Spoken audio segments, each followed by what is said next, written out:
family, the fellowship is all about Christian capitalism. You know, make Jesus happy by making $1 billion. And by the way, give 10% of that to the church. And by the way, be positive and God will give you everything you want. It's voodoo. They're teaching magic. Yeah, yeah.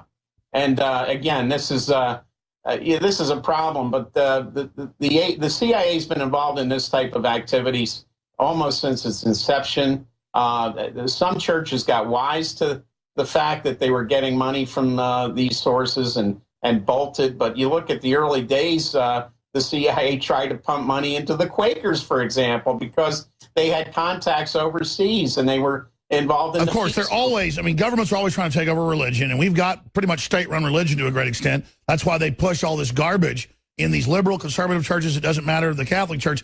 Let me ask you, what do you think Pope Francis's real deal is? Because I mean, I think it's fair to say the guy's converting to Islam when he has the top Sunni imam, who's the religious leader that Al-Qaeda bows to. And the guy's even wearing the Santa Claus hat, the whole 9 yards, you know, like the guy at the First World Trade Center. I mean, the blind sheik. These guys are out of control, and the Pope is bad-mouthing Christianity, meeting with them. Is it fair to say the Pope is converting to Islam or trying to marry it?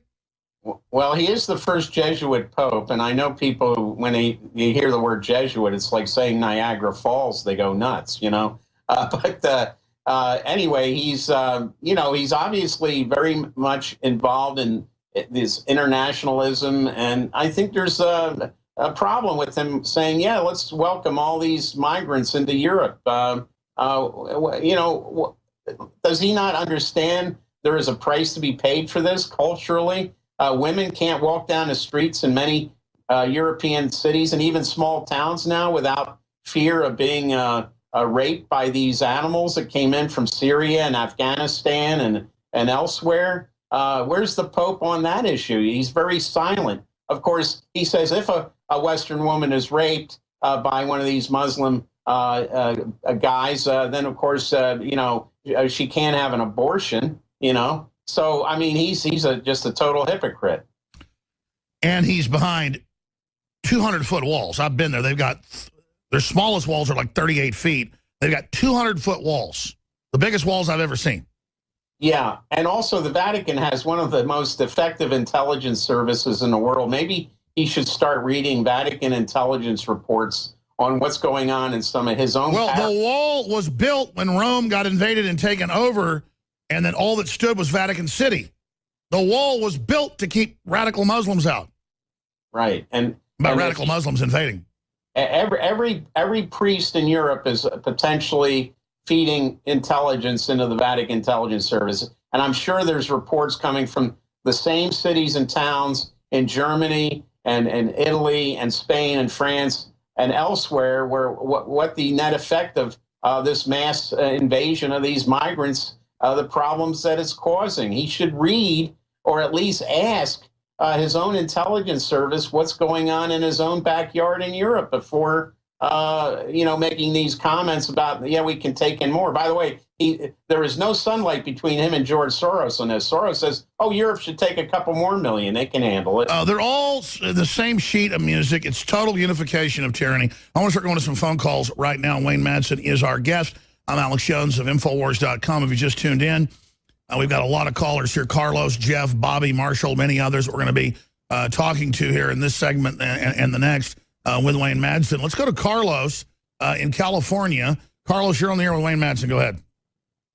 Good morning, Alex. And Wayne, well, you know, there's been a secret alliance between the Wahhabis, the Muslim Brotherhood, and the Western intelligence sources. As a matter of fact, Wahhabi, who founded the Wahhabist religion, was mentored by British intelligence going back 200 years. And the Muslim Brotherhood, of course, when it was set up by the Saudi royal family, has secret connections with the British intelligence also. The madrasas where they taught Sharia law were being financed by the Western. Absolutely. They were financed to control all of Islam because it was right there at Mecca. And if the British intelligence could take over that, they could take over the Middle East. And you got to hand it to them. The British were already taking over the Middle East 100 years before oil was found there. I want to go back to you, Carlos, but boy, Carlos knows his stuff, Wayne.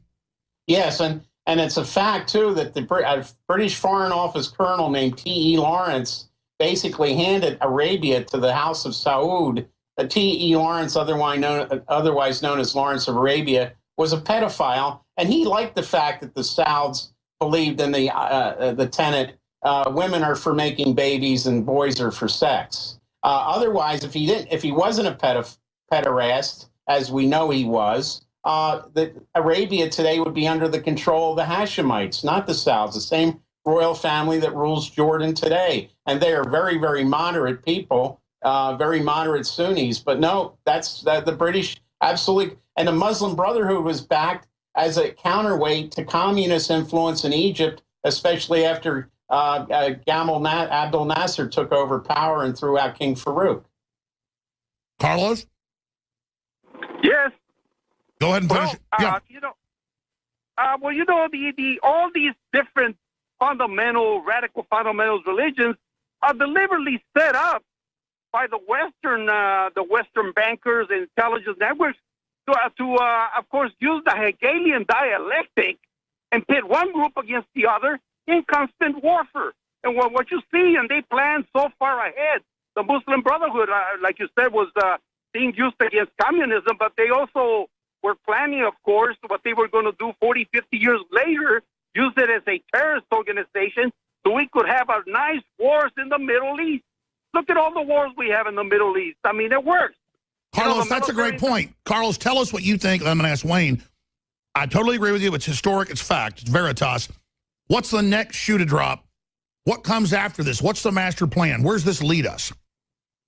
Well, I think that the reason why the neoconservatives are siding with Hillary and dumping Trump is because she's going to be much more aggressive in expanding the wars in the Middle East than Trump will.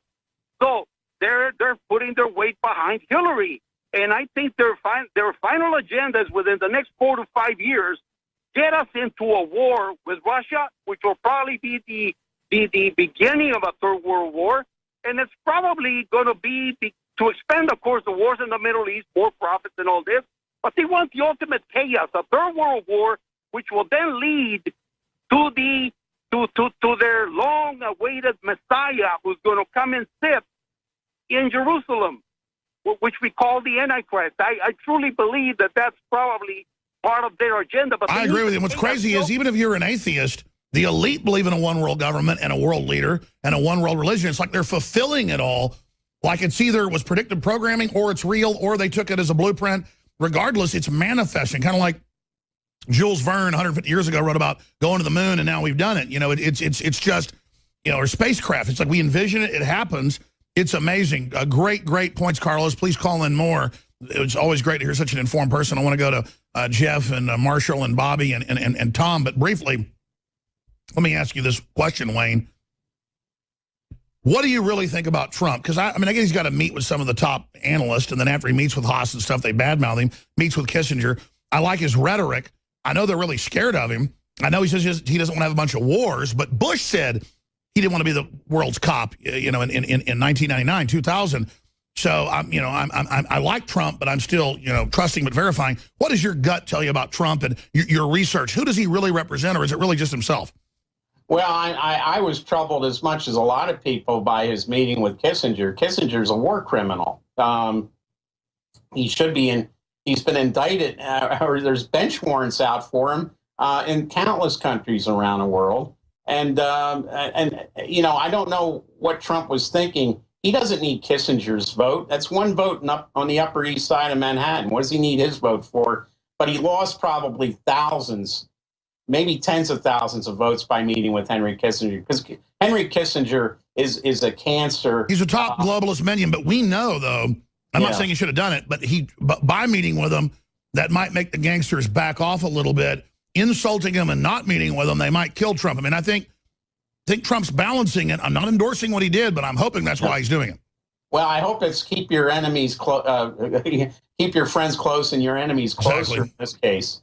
But it is a troubling sign. It is very troubling. And the fact that he's been offered $100 million by Sheldon Adelson, the casino guy in Vegas, that's troubling as well. And I saw recently that Miss South Carolina, Lindsey Graham, has urged the Republican Party to support him. Now, there's no bigger neocons than Lindsey Graham and John McCain, and they all I agree with you, but they also see a bandwagon, and they know it's going to be hard to stop. That's true. They want to jump on, like with Reagan, to be close to, sabotage. In McCain's case, I can see why. He's facing a very uphill battle for the primary in Arizona. They may dump him as the Republican. Absolutely, I hope so. Let's go to another call. We know if he wins, it's been fraud. They always cheat in Arizona, but he can't beat a landslide, as you said. Marshall in Delaware, you're on the air with Wayne Madsen. Go ahead. How you doing, fellas? Good, brother. Go ahead. Hey, I heard Joe on your show Friday, and I'm so glad that he's going to be coming up here to Philadelphia about a half hour from my house for the DNC. And I think Joe's onto something where he says he's getting reports about there may be thousands of refugees in the Philadelphia area in the northern neighborhoods. Just with the amount of violence going on in the schools lately, that seems to come out of nowhere, and also the cop slaying, which was taken over by the FBI. That tells me... Sure, the guy ran up and said, Allah Akbar, and shot the cop. Oh, they're definitely... Let me ask Wayne this question. That's a great point, Marshall. I'll come back to you. It was in the news that my alma mater has 232 in the last year refugees from Syria and Iraq, and they're all basically Wahhabist. Then we call around to other high schools. They've all got hundreds. Elementaries have hundreds. It's thousands and thousands of kids in Austin alone. Then in the news, they go, Texas has had 400 and something refugees the last year. But Homeland Security won't tell the governor the real number. I mean, clearly they're covering up the real numbers. Yeah, I mean, I don't know how they're getting in, but yeah, it's a federal operation. The federal government can withhold information. And where does it make sense for a lot of these people to go? It would be Detroit and Dearborn. I'd be interested to see what the true numbers are there, because there already is a sizable Muslim population there, but there's a sizable number of Shias up there too. And as I mentioned earlier, the Shias have no time for the Sunnis. They look at the Sunni, especially the Wahhabis. The Wahhabist Sunnis and the Shias do not get along. The Shias are much more open and accepting of other religions, whereas the Wahhabists aren't.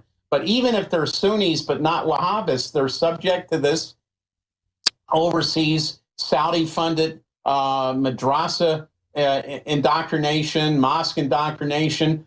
It'd be interesting to see how much Saudi money goes to some of these Islamic schools in this country and mosques in this country. We know they're offering to build them all over Europe and here. It's just crazy. Getting back to Marshall, are you saying you think there might be terror attacks at the DNC? What are you saying, Marshall? I definitely think there will be attacks. The tri-state area here, Delaware, Jersey, Pennsylvania. If you look on the UN's own website, that Camden, New Jersey is a resettlement location. That's one of the most... Sure, well, ISIS says they plan to hit the U.S. and Europe, and I don't know how the politicians that brought all these people in are going to get away with it, but they already are. We'll be back in 70 seconds with Wayne Madsen. More of your calls. Thank you, Marshall. Thank you. All right, I want to see if Wayne can stay like 10 minutes to the next segment, because I want to get into other stuff, what he's researching, what he's hot on the trail of, not just my questions and your questions, but we'll get a few more of the calls in, too. Wayne Madsen and WayneMadsenReport.com. Alex, then Bobby, and Tom. We should be able to, to get to all of you in the time I have left. I'm covering a bunch of other news we haven't gotten to yet, and some video clips and special reports. And I have Leanne in studio, too, about the winner of this Instagram contest. Alex in New York, thanks for calling. You're on the air with Wayne Madsen. Hello. Hey, guys.